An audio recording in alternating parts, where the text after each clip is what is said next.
Community efforts are always evolving. It's not just one thing. You could do community efforts like on all different levels. Like right now, we're doing a community effort. We're doing the drug take back and like researching that, and even just going out to a drive or have any of you ever done like the AIDS walk or the Cancer Society? I did me and her did a cancer walk for our aunt. Yeah, that's a community effort, and so you just being there counts.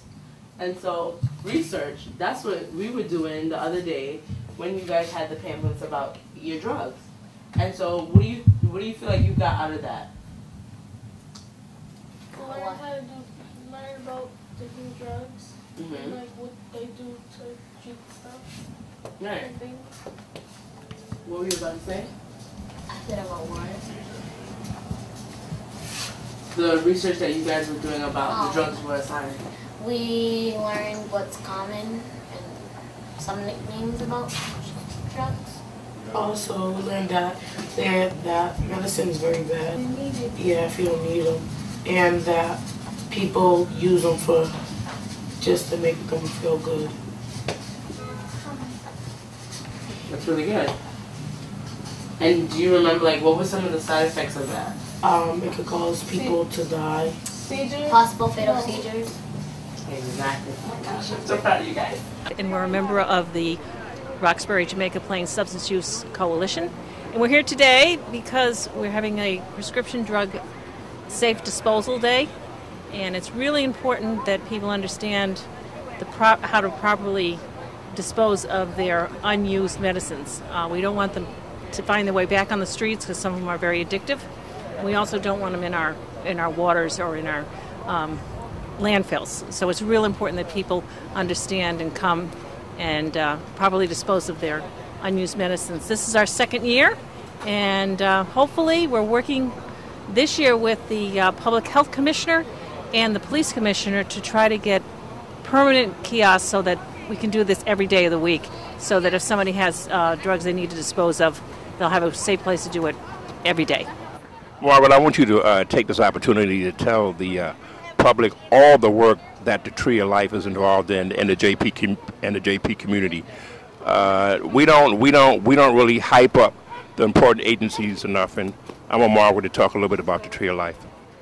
Okay, the Tree of Life is an organization of the health and human service providers and residents in the Jamaica Plain, Eggleston Square area, and we're involved basically in almost everything that, from prenatal to the senior citizens. We have parenting classes, we work with peer leaders and youth, and we have exercise programs and other programs for seniors. That's enough, isn't it? All right, thank you very much, Margaret. I'm Craig Bowden, and I also a member of the Roxbury Jamaica Plain Substance Use Coalition.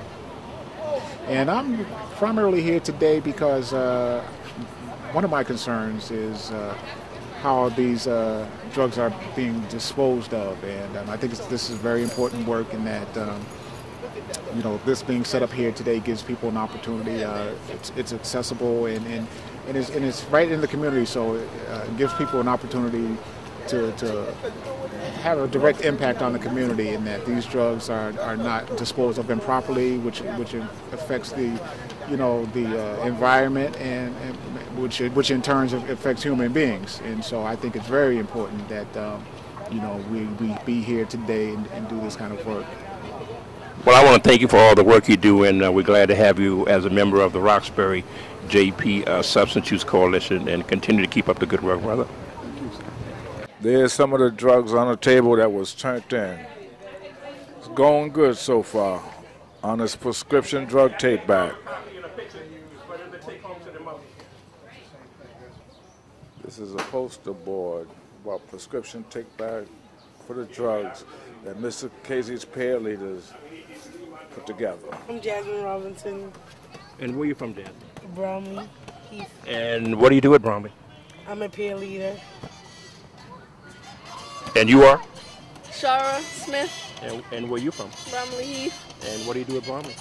We are junior peer leaders. And you? I'm Raisa Lopez. And where are you from?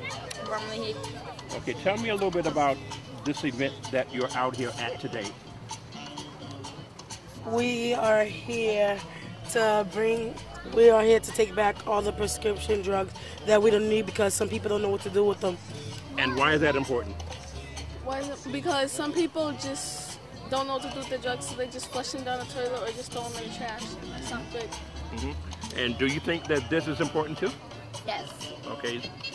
So what have you been working on at Bromley in your project? We've been working on opiates, stimulants, painkillers, and depressants. Okay. And what about, tell us a little bit about the area you've been working on. I've been working on depressants. And what area you've been working on? Painkillers. And tell us a little bit about painkillers. What do you consider to be a painkiller? Is an aspirin a painkiller? And go ahead. Yeah. Aspirin, Tylenol, codeine. Yeah. Okay, can people overdose on prescription drugs? Yes.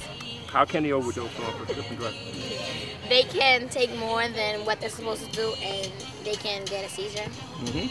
And what do you think happens to people that take more than they supposed to take? They get dizzy, I think. They can get drowsy and they can have a fatal seizure and it can cause them to have death. That's an excellent statement. So this is a very nice poster that you ladies made, and we want to thank you for the good work. What is your next project? I heard that you guys are going to be doing a food drive. Yeah, is that true? Yeah, that's true. We want to do a food drive like for homeless, and we want to do like a car wash and all that. Okay, and what are some of the other things that you want to do? Same thing she said. And you? The same, but it's for the homeless and the food bank. Okay. So what do your parents think of the work you're doing so far? They think it's very excellent that we do all this stuff so we can learn more, not to be bad around the community like all other kids. And your parents?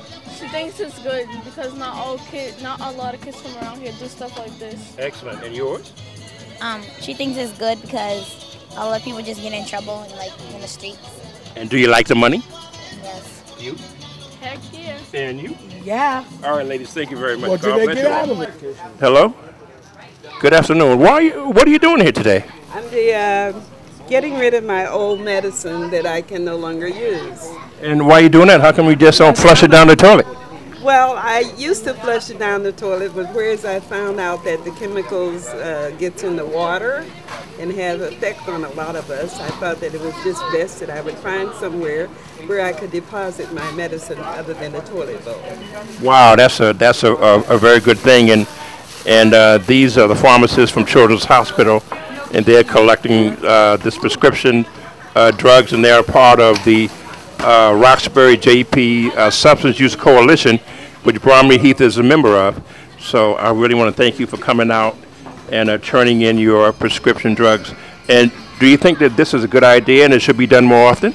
I think it's a very good idea, and it should be done more often. All right. Well, thank you very much, and we appreciate you coming out here and turning in your medication. And a lot of it is that I'm allergic to a lot of this medicine that I'm returning. All right. Thank you very much. My pleasure. All right.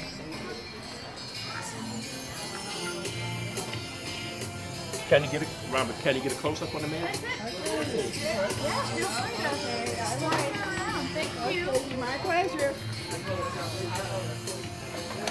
This is a program that's set up, is going on in about 5 or 6 communities today, where people have an opportunity to turn in old prescription drugs or needles or whatever the case may be.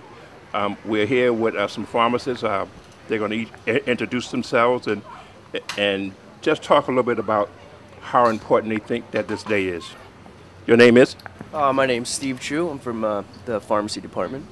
I'm one of the pharmacists at Children's, and I think this is a great program for the community so that people can return their unwanted or unused medications that can be very potentially harmful to the community. Could you tell me, in your opinion, why aren't there other places besides this that people could turn in their prescription drugs on a regular basis? I just think it's very difficult to take back and be accountable for certain medications, especially potentially dangerous ones like the narcotic medications. I think because of accountability mostly. Okay, well, thank you very much, sir. And you are? Rich Simon, Pharmacy Department, Children's Hospital. And so why are you here today? Well, it's serving the community. And, you know, a lot of these medications sitting around the house is dangerous. It's dangerous to the adults, it's dangerous to children. And this is something that you don't want family members getting into. And it can really cause harm. So, and it's a great way to serve the community. And people, you know, sometimes they either don't have the chance or they don't really think it's something to do. But this is something to do. It's something to participate in. Well, thank you very much for that input. And you are, ma'am?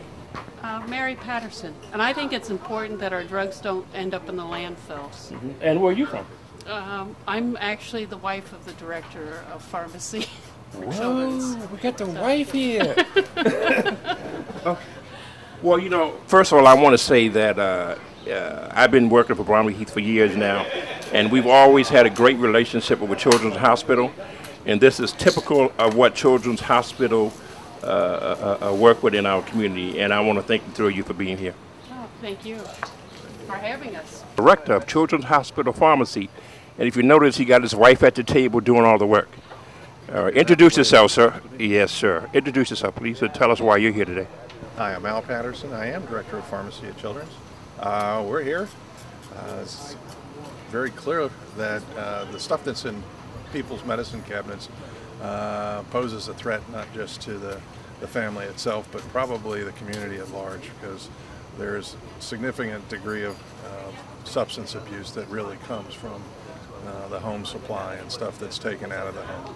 So anything that we can do to take that off the street, I think really is going to benefit everybody long term. So we're committed to doing it. We've been doing it for a couple of years, and we'll continue to do it. Good. Well, first of all, just like I said to your wife, I want to thank Children's Hospital participation in all community events. You guys do a great job, and we appreciate your support. Well, we're happy to be here. Michelle Wilkie. And why are you here today? Because I was walking, getting ready to go do my normal shopping, and I seen signs directed me here, and I wanted to be nosy and decided to come over to see what was going on. Okay, so tell us your experience with prescription drugs. Well, my experience with prescription drugs was, you know, the doctor decided to give me some drugs for anxiety or, you know, panic attacks that I normally have, and when I went and picked them up, I just brought them home and really never used them. They just sat there, and I felt like there was no need for them. And what did you do with them if you felt that there was no need for them? Well, after a while, after they've been sitting there for weeks and months at a time, I decided to flush them down the toilet. Why down the toilet? Well, because I had no knowledge of what else to do with them. You know, they was expired, so the best thing to me at the time was to flush them in the toilet. So do you think being out here and getting that information, where to take those prescription drugs, is valuable information to you? Yes, I was excited when I found out that I can bring them here or another place, because I do have some at home now that, you know, I would love to bring them down here and drop them off and pass them on, just like guns. If I found a gun, I know what to do with it, you know, take it to the police station. So other than that, I had no knowledge of what to do with it, my prescription drugs, other than flush them down the toilet. But now I have knowledge. Well, we want to thank you for that information, which is really valuable, and thank you for being here today. You're welcome. We wanted to go around and talk to the people that are out here today, and this is a program called Boston Happens, and we're going to get some information from this young man here. Could you please give us your name and why you're here, and tell us a little bit about Boston Happens? Sure. My name is Brian Abascal. I'm the program coordinator of the Boston Happens program, and we are an adolescent and young adult HIV care and prevention program. So we do a lot of outreach and education around HIV and STDs, and we offer free and confidential testing for HIV, as well as a lot of information. We give out condoms and female condoms and, you know, safer sex tools to use so that everybody can be safe. But the most important thing is to know your status and to protect yourself in the future. So. Is there an association between substance abuse and HIV? Well, absolutely. If we're talking about things that require needle use, things like heroin, then if you're sharing needles at all, then that's a direct way to come in contact with somebody else's blood. However, if you're doing another kind of substance that doesn't use any needles, it still affects your judgment and what you would do under the influence of those drugs. So, so if you can try and separate your sexual practices with your drug use, then that will help to try and make better, healthier decisions about safer sex. Mm-hmm. That's some valuable information, and we really want to thank you for that. Absolutely, no problem. Thanks for being here. Thank you. So I'm from Brigham and Women's Hospital, part of the HIV vaccine trials unit, and we're promoting phase 1 and phase 2 clinical trials to try to find a vaccine that will help prevent HIV. Thank you. Is HIV still on the rise? HIV acquisition has actually plateaued, but there's still about 2.3 million new HIV cases worldwide. And so HIV is here, it's not going away, and it's something that everyone in every community can do something to prevent. Thank you very much for that information, and thanks for being here today.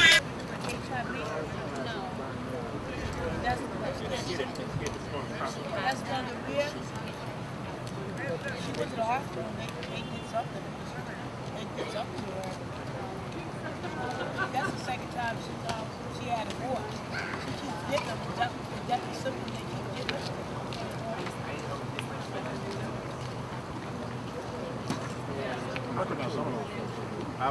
Your name is? Chioma Naji. I'm actually the coordinator for the coalition, the Roxbury JP Substance Use Coalition. I'm excited to be out here today. This is our second event this week. The first event was Wednesday. We had our first annual meeting. It was a huge hit. We had more than 100 people who attended, and we had a couple of state reps that came out. We talked a lot about what the coalition is doing. We engaged community members. We had providers out there to talk about exactly where's the next step for the coalition. So we came up with some good ideas, and now the coalition is going to take those ideas back and really figure out a plan around that. So I'm glad to come out to this second event this week. I actually brought some of my prescription drugs out. I think it's something that we should continue to do. It shouldn't just be happening just one time a year. We should do it more than one time a year. And working with Martha Elliott, being right here in Bromley Heath, is an excellent opportunity for us to continue to engage community members on what does it mean to decrease substance use within our communities. So, glad to be here.